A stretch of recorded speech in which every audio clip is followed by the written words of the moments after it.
A'udzubillahi minasyaitonirrajim. Bismillahirrahmanirrahim. Assalamualaikum warahmatullahi wabarakatuh. Abang kakak ibu yang dirahmati Allah, keluarga bebas riba Indonesia. Hari ini saya ngejar guru saya di sela-sela kesibukannya. So, tampil dari panggung ke panggung, masjid ke masjid, zoom ke zoom, YouTube ke YouTube. Nah, alhamdulillah hari ini kita bisa ngobrol. Sebelah saya ada guru saya namanya Bang EN, Kiai Haji Adi Pratama Larisindo. Kita akan cerita ke beliau tentang kisah angsuran beliau. Boleh perkenalan dulu Bang EN ke keluarga bebas riba Indonesia biar jadi doa nih. Baik, Auzubillahiminasyaitonirrajim. Bismillahirrahmanirrahim. Assalamualaikum warahmatullahi wabarakatuh buat seluruh keluarga bebas riba Indonesia dimanapun berada, bukan hanya di Nusantara tapi di seluruh dunia.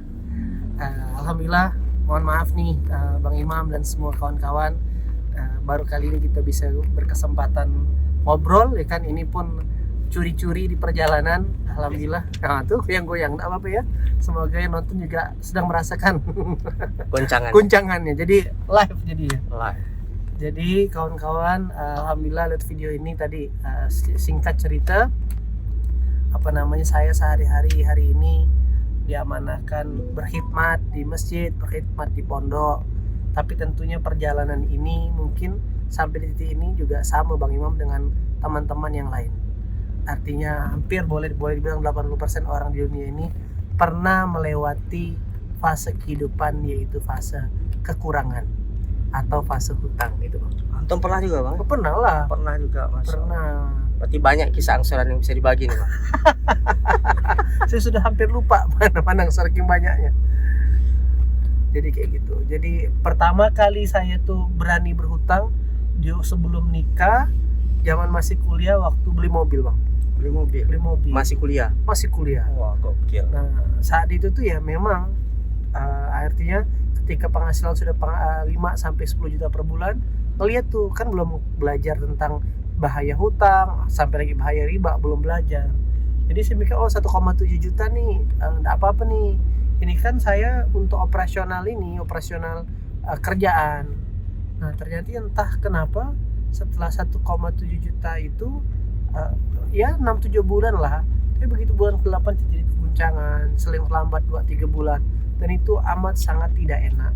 Nah, tapi saya qadarullah belum sadar episode itu, sampailah 1,7 juta itu lunas. Tidak lama kemudian nikah, terus bikin utang baru Bang,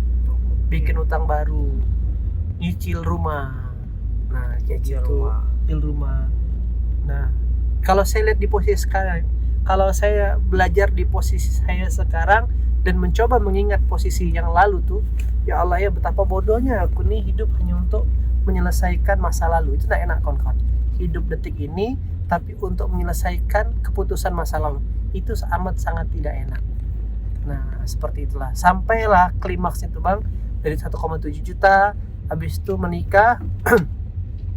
Kan 1,7 juta saya single, penghasilan saya udah 5 juta, tapi kok gak ketemu happy ya gitu loh. Saya pikir saya gak happy itu karena saya belum menikah. Lalu menikah lah. Nah pas menikah penghasilan nambah Bang, ya bisa dapat 10-15 juta. Memberanikan diri nyicil mobil satu lagi. Mobil yang pertama sudah dikasihkan ke orang tua, nyicil mobil satu lagi itu kurang lebih sekitar 5 juta, 5,8 lebih tepatnya. Yang kedua nyicil rumah kurang lebih sekitar 3, berapa, jadi total hampir 9 jutaan. 9 juta. Berarti aset yang nambah, rumah berapa harganya itu Bang? Harga rumah waktu itu sekitar 300 jutaan. Mobil harganya 180 juta. Oke. Nah begitulah kawan-kawan. Nah saya pikir ketika penghasilan saya bertambah setelah menikah, dengan volume kerjaan juga nambah, itu juga menambah kebahagiaan. Tapi ternyata saya cuma mengubah dimensi tadi Mas. Dimensinya berubah, size-nya berubah, tapi perilaku tidak berubah. Kenapa? Hidup dengan hutang itu tidak nyamannya. Nah sampailah akhirnya titik baliknya itu Bang Imam, ketika hanya sekedar berbicara hutang, memang sehari-hari yang dipikirkan tuh udah kalau di tanggal 20 berdebar. Kan jatuh tempo kan tanggal 26 tuh debar. Seminggu sebelum jatuh tempo tuh udah debar, gimana ya cara nyukupinnya. Nah disitulah yang gak enaknya tuh Bang, orang di posisi pekerjaan saya sebagai di industri pemasaran waktu itu, yang dituntut harus berpenampilan rapi, bersih, ganteng, wangi, terus bernetwork dengan para kolega. Nah, tapi yang saya dapatkan adalah saya tidak bisa mencukupi kebutuhan-kebutuhan yang harusnya itu menjadi penting dalam negosiasi. Kenapa? Karena seluruh resource-nya, bayangkan menghasil 15 juta, cicilan 9 juta, 60%. 60%, berarti kan 40% untuk operasional makan hari-hari dan sebagainya. Nah, itu yang kadang akhirnya saya sempat di episode efeknya sempat episode itu udah kenal pasti petugas tagihan PLN datang ke rumah, Pak ini udah mau putus nih kalau dibayar. Udah kayak gitu. Lalu sekolah anak masalah, lalu ya nggak bisa traktir, orang pikir kita hebat, tapi kalau udah kumpul keluarga dibilang pelit, tak punya duit. Memang tak punya duit. Nah, itulah salah satu kebodohan saya, keputusan yang salah di masa lalu, Bang. Nah, seperti itu. Tapi belum juga dapat hidayah, belum juga dapat hikmah. Sampailah momennya waktu itu Allah takdirkan bisa berangkat umroh, ya kan? Lalu pelan-pelan Allah takdirkan pulang umroh. Belum. Ini episode puncak. Selesai episode itu, cicilan lunas dan bla bla sebagainya, sambil nyicil itu. Nah, karena belum paham tentang tabiat buruknya hutang, sampailah episode terberat hari itu, akhirnya sudahlah punya cicilan. Akhirnya juga yang terjadi salah manage bisnis, yang sampai puncaknya pernah punya amanah 1,8 miliar. 1,8 miliar. Masya Allah. Jadi yang episode rumah sama itu ke institusi, 1,8 miliar ini ke personal. Nah, personal. Kayak gitu, kawan-kawan. Dan itu amat sangat tidak enak, amat sangat tidak nyaman ya. Nah, jadi kalau ditanya berapa beban yang harus digelontorkan waktu itu, ya saya harus nyari kurang lebih untuk itu aja 9 juta, ditambah lagi ini kok ada apa dengan 1,8 miliar nih. Nah, ini kan kok makin gede size-nya. Nah, akhirnya itulah yang membuat titik balik saya ada mau mengevaluasi diri itu, Bang. Nah, itu rumusnya, Bang. Tahun berapa tuh, Bang, titik baliknya? Titik baliknya tuh 2015. Antum kuliah dan beli mobil tadi tahun? Itu 2006-2007. Wah, hampir 10 tahun. Hampir 10 tahun ya. Kebodohan yang dilakukan, bayangkan 10 tahun itu saya hidup tapi seperti tidak hidup. Benar-benar kayak zombie. Hidup tapi seperti tidak hidup. Hidup tapi seperti tidak hidup. Nah, itu gara-gara hutang ini. Gara-gara hutang Kita bisa jadi zombie, Bang. ya. Nah, padahal saya sudah termasuk orang tuh, Bang, yang tipikalnya. Ada lagi yang parah, Bang. Saya berpikir saya ini sudah lebih baik. Maksudnya utangnya buat aset gitu ya. Nah, teman-teman saya tipikalnya ada utang untuk konsumtif, utang buat beli handphone, utang buat liburan sampai kayak gitu. Lalu zaman-zaman kuliah tuh, Bang, teman-teman saya bolak-balik sering ke Pegadaian, hutang ke Pegadaian.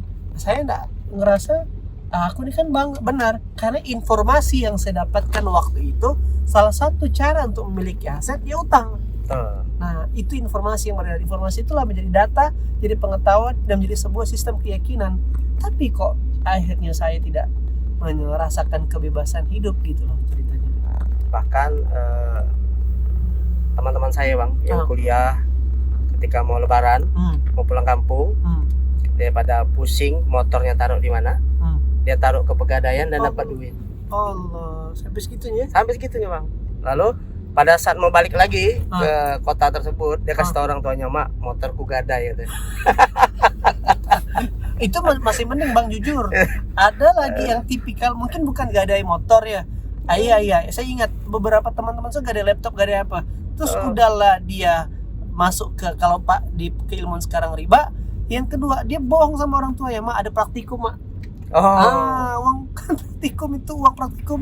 Saya kan jurusan teknik. Jadi cara paling gampang untuk tanda kutip ngeprank orang tua, bilang ada praktikum. Jadi ada uang biaya praktikum tambahan. Karena itu di luar semesteran. Nah, itu untuk nebus begitu-gituan tuh. Wah, ini tips untuk anak-anak teknik nih. Tapi jangan ditiru. Tak apa-apa, boleh ditiru. Nanti kalau terjadi laknat kasih tahu kami. Oh, kita syuting gitu, membuktikan janji Allah tuh ada gitu ya. Betul. Udah kena riba berdusta pula. Ya Allah. Gitulah bang. Kemana-mana yang hari ini, Bang. Ada nasihat mungkin Bang. Oke. Nasihat, tips hidup sukses. Nah, Baik. Singkat cerita tuh bang, tadi kan belum kelar titik balik. oke. Jadi begitu di puncaknya, nah titik balik itu pas saya udah mentok pergi umroh. Begitu pergi umroh itulah pulang umroh, lalu disampaikan waktu itu minta di umroh tuh jangan minta utang lunas, jangan minta bisnis, minta ampun. Nah, karena waktu itu saya singkat ceritanya tahun cari buku tentang judul bukunya Dikejar Rezeki. Nah itu bagaimana kisah orang hutang 55 miliar selesai dalam waktu 5 bulan. Nah di buku itu saya ngeliat puncak ibadahnya itu setelah dia sholat malam, setelah dia sedekain, setelah dia baca Quran, minta ampun sama Allah, lapor ke gudangnya doa. Nah saya mah coba praktek aja dah. Arti waktu itu saya coba praktek, dengan uang tersisa berangkat umroh, benar-benar sana minta ampun, tidak minta utang lunas, tidak minta apa. Nah qadarullah dipulang itulah atas izin Allah 5 bulan itu kelar 1,8 miliar kelar itu, dan disitulah saya komitmen untuk coba benar-benar mempelajari ternyata bermuamalah itu bukan hanya bicara untung dan rugi, tapi keberkahan.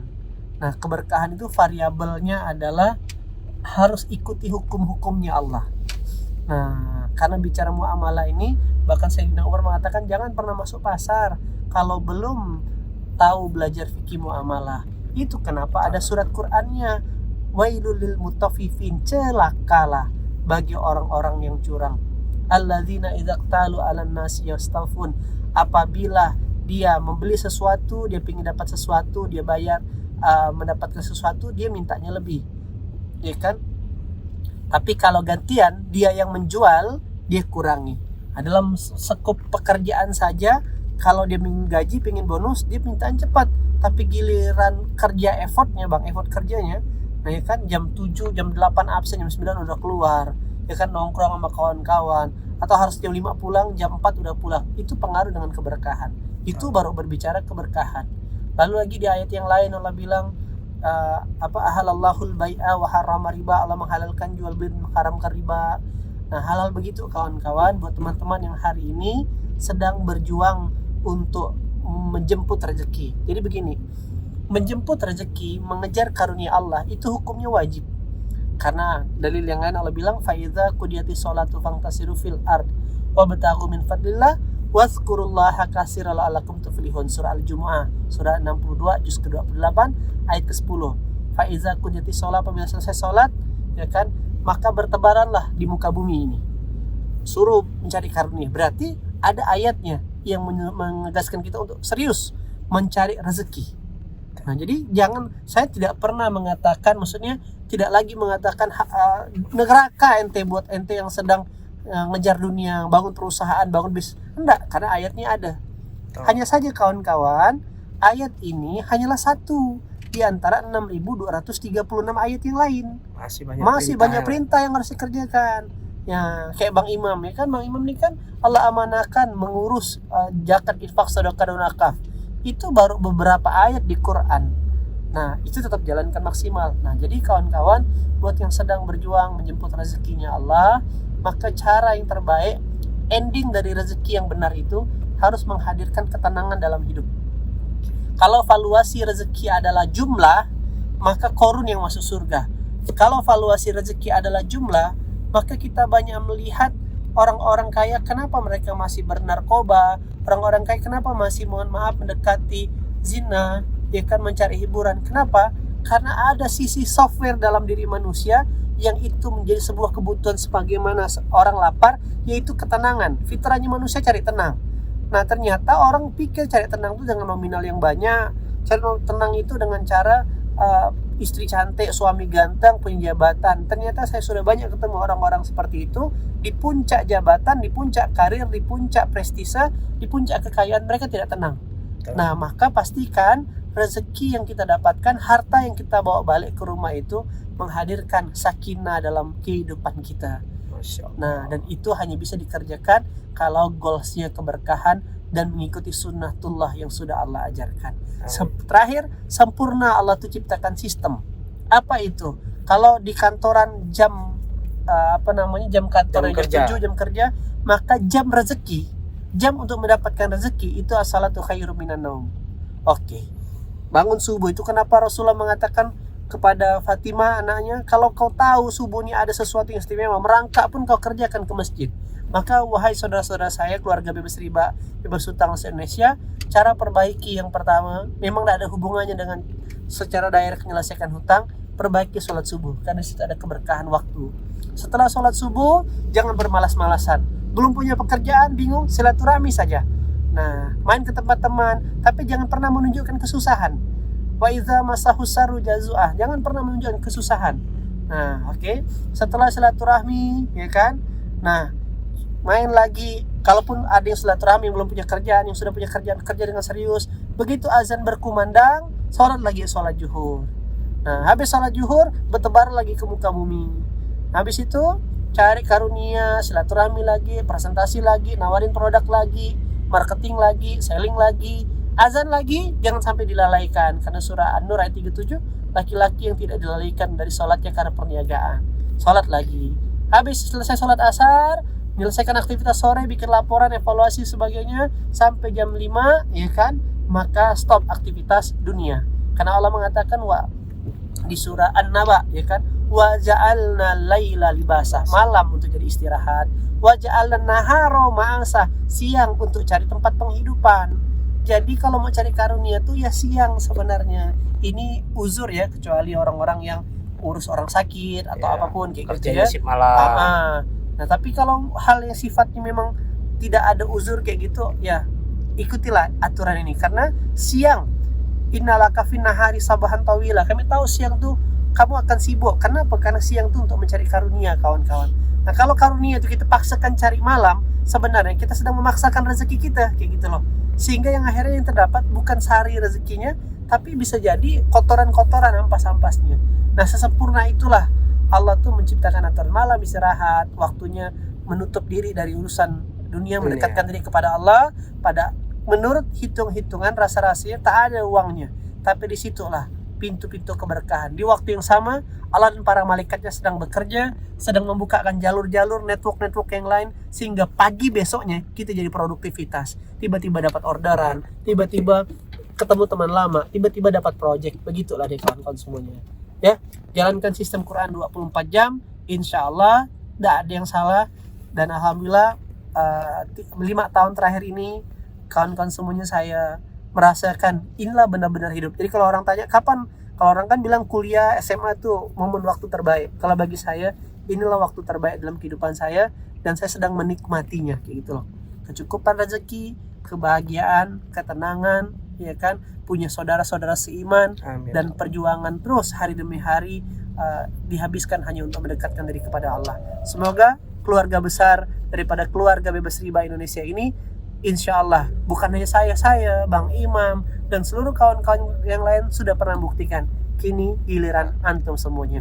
Follow the Allah and you will be the winner. Assalamualaikum. Waalaikumsalam. Nih, jadi beliau juga cerita tentang bagaimana ngelunasin 1,8 miliar dalam 5 bulan di seminar namanya Klik, Kiat Lepas dari Kesulitan. Doakan kami bisa duet Klik and Clear, Kiat Lepas dari Kesulitan, cara lepas riba. Insyaallah. Dan kita doakan Bang kepada seluruh keluarga besar Bebas Riba Indonesia, semoga bisa segera hidup tenang tanpa hutang, hidup bahagia tanpa riba, hidup berkah di jalan Allah. Amin. Yang baik-baik dari Allah, yang kurang baik saya mohon maaf. Barakallahu fikum. Billahi taufiq wal hidayah. Assalamualaikum warahmatullahi wabarakatuh. Waalaikumsalam warahmatullahi wabarakatuh.